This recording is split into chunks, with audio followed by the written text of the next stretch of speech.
Oi, eu sou Fernanda Esteves, sou médica oncologista, me formei em 2000, fiz o FRJ, né, a graduação, né, são 6 anos de curso.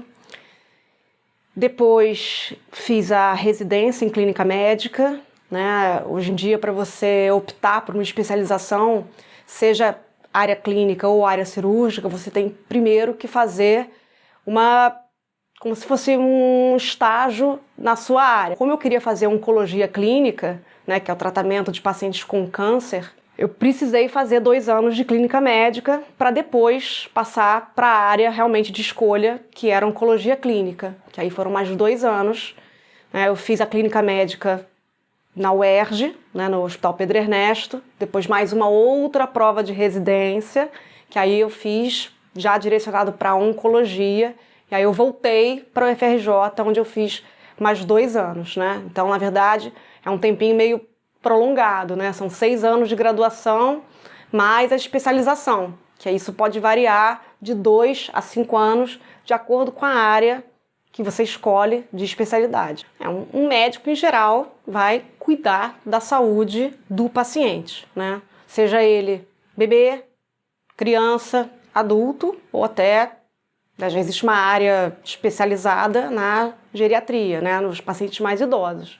Então você não cuida só da saúde física, você pensa também na saúde mental, no bem-estar da pessoa, né? Isso é o que o médico faz em linhas gerais, né? Sendo mais invasivo, sendo mais generalista, isso vai depender realmente da área de atuação dele. Eu escolhi fazer oncologia clínica, né, que é a área que antigamente também era chamada de cancerologia, né? Mudou-se o nome para oncologia clínica, que é o médico que vai tratar do paciente que já tem o diagnóstico de câncer, né? Desde o diagnóstico até, em inúmeros casos, com intenção curativa e já em alguns casos com intenção paliativa, né? Que é aquele paciente que a gente tenta dar qualidade de vida, mas, obviamente, vai cuidar até o desfecho final, que pode ser o óbito, né? Como eu faço área clínica, né, a gente tem tanto o atendimento ambulatorial, que é esse do consultório, não só dos pacientes que já são diagnosticados, mas hoje em dia a gente tem visto bastante aquele pensamento em prevenção, né? A gente ouve bastante coisa em relação a agrotóxico, uso de celular, radiação ionizante, ou então até a própria história familiar. Hoje em dia a gente tem até casos de exagero, de cancerofobia, né? Então às vezes vem aquela pessoa jovem no seu consultório que quer fazer um exame para diagnosticar alguma coisa que nem existe, né? Mas isso cada vez mais a gente vem vendo, né? A parte de prevenção.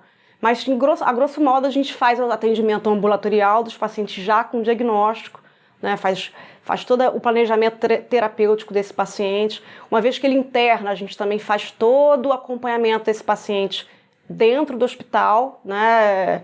Ou pré-cirurgia, ou pós-quimioterapia, ou radioterapia, que são os tratamentos que a gente costuma utilizar. Então, na verdade, não só dentro do consultório, mas também dentro do ambiente hospitalar. Claro, já existem vários estudos que demonstram que a radiação ionizante realmente é um fator de risco, porque gera dano no DNA e isso faz com que haja propensão a crescimento de uma célula maligna. Isso a gente viu muito na época lá da Primeira Guerra Mundial com gás mostarda, que na verdade era uma arma nuclear. Viu-se que o gás mostarda levava a câncer, a linfoma, né? Aquele tumor do sistema linfático. Então a gente vê, obviamente, aqueles pacientes do acidente de Chernobyl, e esses pacientes daqui do próprio Brasil, não sei se vocês têm conhecimento daquele acidente que teve com Césio 137, né? Estão sendo acompanhados porque existe um risco aumentado realmente da radiação ionizante. Aí as pessoas costumam falar, e a radiação do celular, né? A antena do celular? Isso não tem nada comprovado cientificamente de que isso realmente seja fator de risco para aparecimento de câncer. Mas as pessoas ouvem, sai na mídia, e aquela mídia de internet, né, que às vezes, obviamente, não tem um embasamento científico, e aí gera um medo, e aí procura-se o médico por conta disso também. Os pesticidas, a gente sabe realmente que isso tem um aumento maior de doenças hematológicas como a leucemia aguda, né? Isso realmente a gente vê, tanto que hoje em dia, quem trabalha em lavoura tem uma série de equipamentos, né, aqueles equipamentos de proteção individual, porque são pessoas que são expostas a esses produtos por longos períodos. A gente não tem ainda nenhum dado, hoje em dia a gente come... Quem não come orgânico, come comida da feira, né? E vem dessas lavouras, onde é utilizado pesticida. Então, cada vez mais, realmente é utilizado. O que isso vai levar a longo prazo, a gente não sabe. Mas, hoje em dia, ainda não se sabe se isso realmente tem valor científico na pessoa que não é trabalhadora dessa área, que utiliza realmente o produto todo dia, várias horas por dia. A tecnologia na área de medicina vem crescendo de forma bem rápida, né?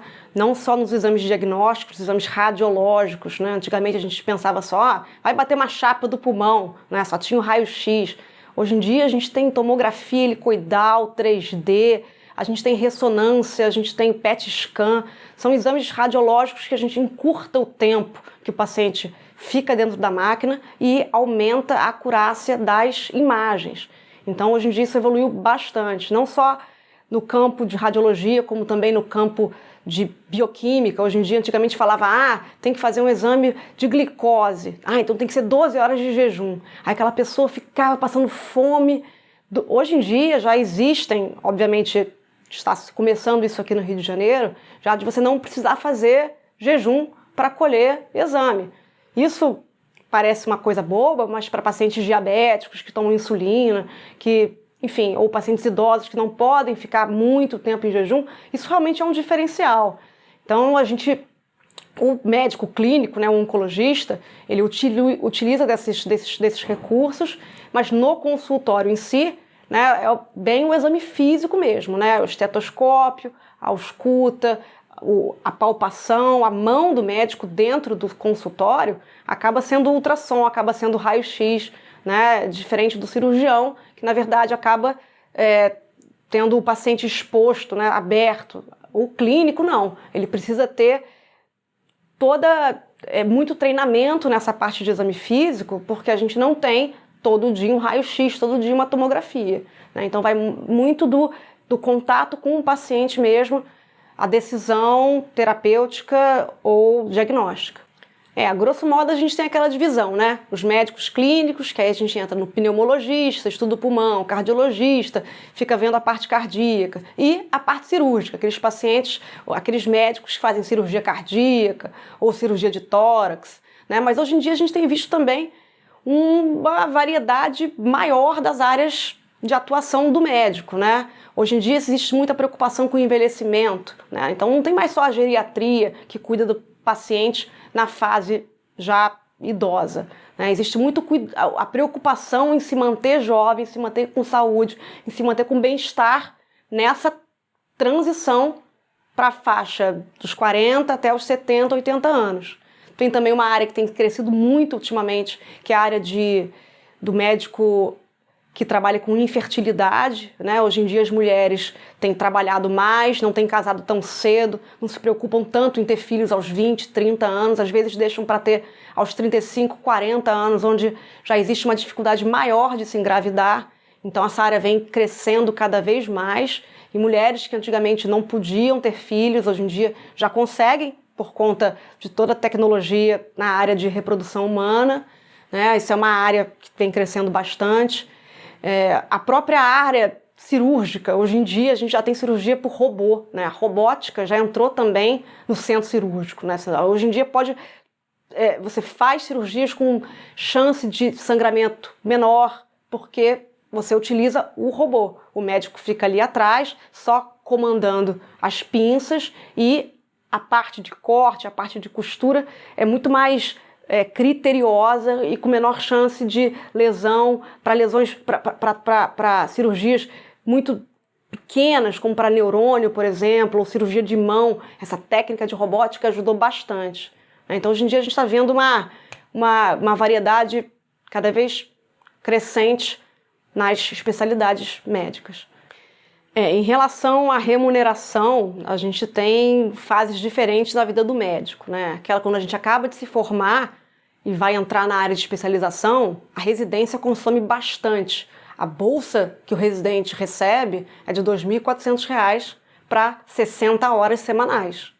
Isso é uma coisa puxada, desgastante, e o médico acaba também tentando pegar um plantão numa emergência ou num hospital dentro de uma terapia intensiva para aumentar a sua faixa salarial, né? Então, você fica ganhando razoavelmente para o que você espera, mal, mas isso é um investimento que a longo prazo você, depois que você se forma nessa especialidade e realmente começa a clinicar naquilo que você pretende, você pode ter um salário em torno de uns 20 mil por mês.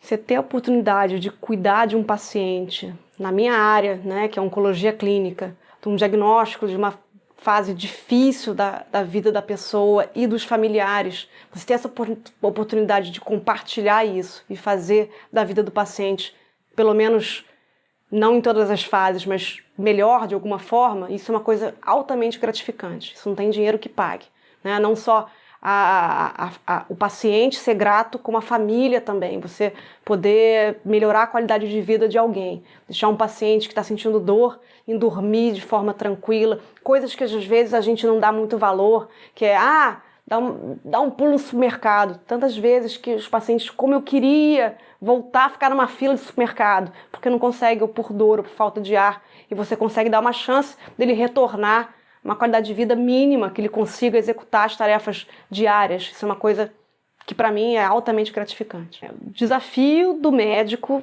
principalmente que trabalha no Brasil, né, o SUS está com muita dificuldade, não só em capitais, como o Brasil todo afora. Então, você lidar todo dia com um sistema onde o paciente não é culpado, mas existem diversas dificuldades do paciente até chegar a você, né? Isso é uma coisa que a gente acha desumana. E não se existe muita gerência sobre isso, né? A dificuldade de realizar um exame, as filas de cirurgia, e você ser impotente diante dessa situação. Então isso é uma coisa que é bastante difícil. Uma outra coisa também é a carga horária volumosa de trabalho, né? O médico tem que estar igual o militar, né? Tem que estar pronto a qualquer hora, né? Os plantões noturnos, vai chegando um tempo que realmente o corpo vai precisa de um descanso, né? Acaba ficando contraproducente. Você pode até dormir no trânsito, fazer alguma coisa que arrisca até a sua própria saúde. Então essa sobrecarga de trabalho, às vezes, realmente é muito desgastante. Porque a gente começa os 2 primeiros anos, isso é o que a gente chama de básico, né? Que é aquela realmente base que a gente precisa ter para estudar o corpo humano, para ter contato com o paciente. Então você tem a área de histologia, onde você vai ver no microscópio a célula, você vai ter a parte de anatomia, que aí realmente você não vê em nível celular, você já tem o contato com os órgãos humanos, né? Não só nele sozinho, como o contexto do organismo como um todo. A parte de genética, isso também é abordada no básico. A fisiologia, que é como os órgãos funcionam um juntamente com o outro.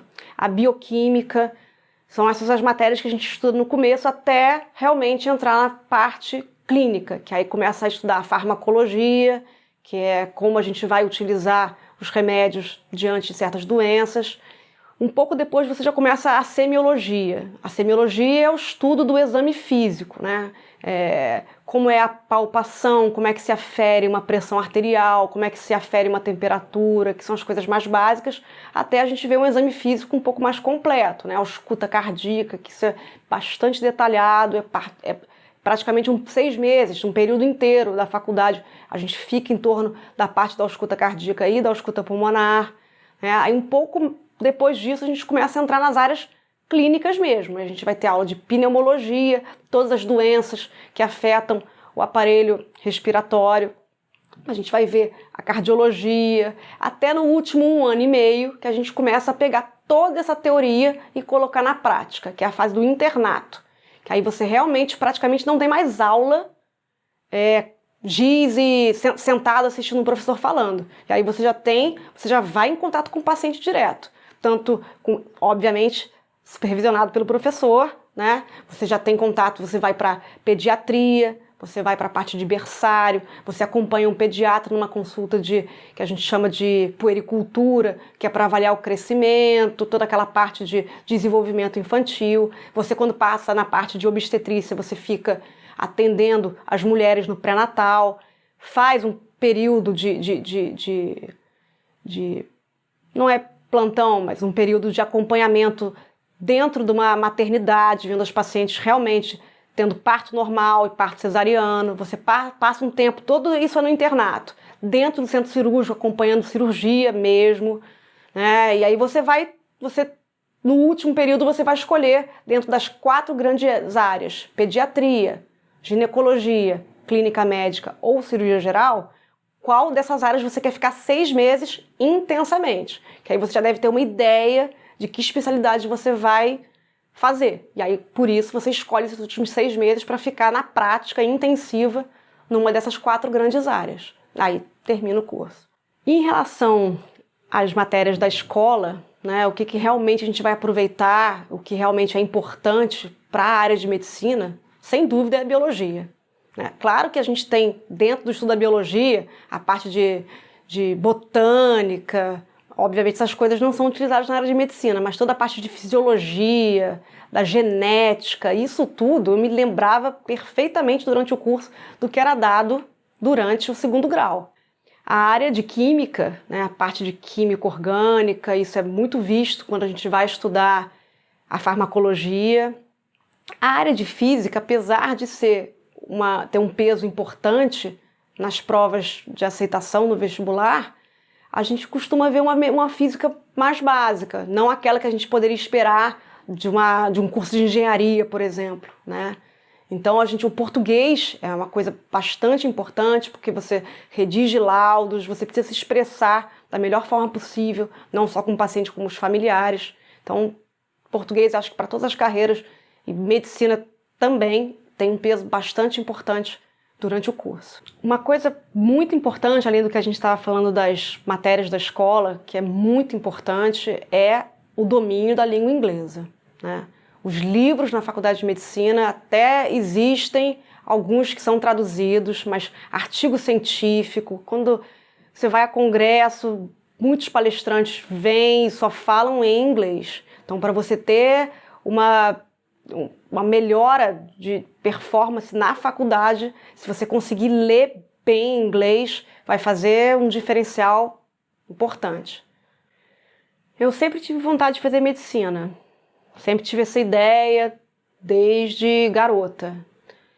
Quando eu cheguei no 3º ano do ensino médio, eu procurei algumas instituições que tivessem voluntariado para ter um pouco mais de contato com o paciente.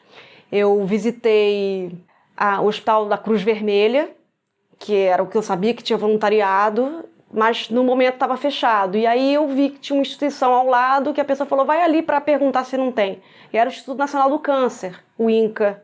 E lá tinha. E eu realmente passei 2 anos sendo voluntária, 3 horas por semana, uma vez por semana. Isso foi bom para sedimentar tudo aquilo que eu já tinha dentro de mim em relação ao que eu queria fazer, né? E aí no último ano da escola, eu tinha 2 amigos que já eram estudantes, um da UFRJ e um da UF, e eles me levaram para passar um dia com eles, assistindo aula, conhecendo a universidade, tendo contato com os professores. E isso foi muito legal, para até ter um pouco de noção do que é uma universidade, como é diferente da escola, e ver a diferença entre 2 escolas que eram conceituadas, e ainda são bastante conceituadas hoje em dia.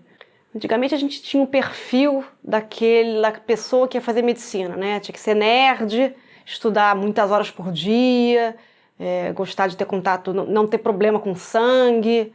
Isso caiu por terra. Obviamente o estudo ainda precisa ser bastante exagerado, não só para entrar na faculdade, com a montoeira de leitura que precisa ser feita. Né? Imagina, são 6 anos de uma faculdade onde são os 2 turnos, né? De manhã e de tarde, você ainda tem que chegar em casa e estudar. Então você tem que realmente não ter dificuldade de realmente sentar e estudar.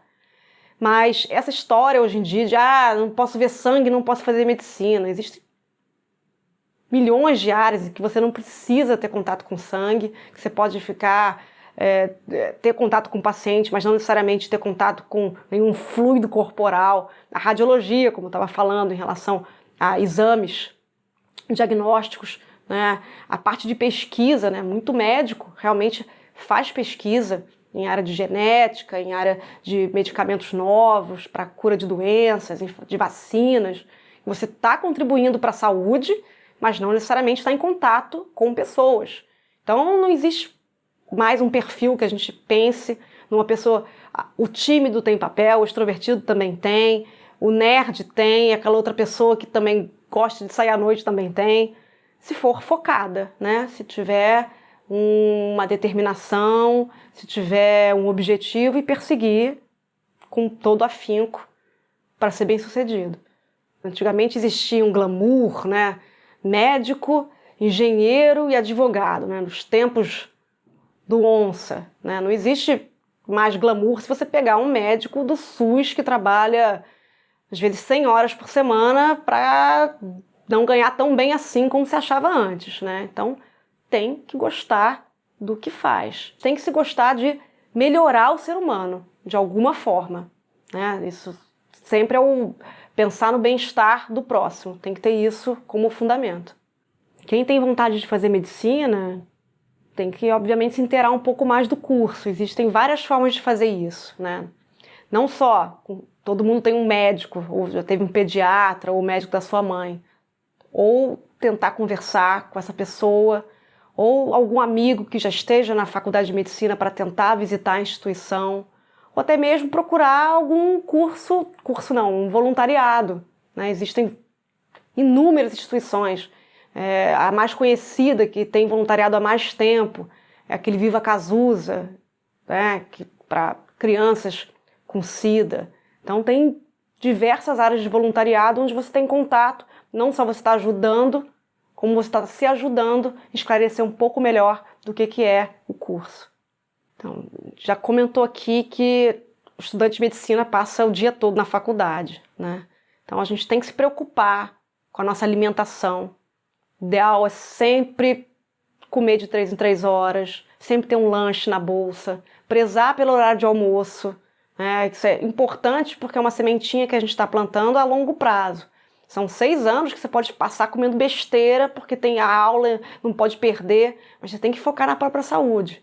Sempre ter um tempinho para a prática de exercício físico, né? Dentro da faculdade de medicina, em diversas delas, você pode cursar natação, vôlei, no horário do almoço. Na faculdade que eu fiz, eu nadava na hora do almoço, 2 vezes por semana. Então você tem como juntar tudo, né? A prática de esportes, cuidar da sua alimentação, porque você tem que se cuidar. Como é que você vai cuidar de uma outra pessoa se você não começar a cuidar de si próprio, né? Obrigado por ter ouvido tudo aqui que eu tentei passar para vocês. Foi realmente do coração. Espero que tenha ajudado em alguma coisa na decisão da carreira de vocês e que realmente medicina é uma das profissões mais lindas que existem.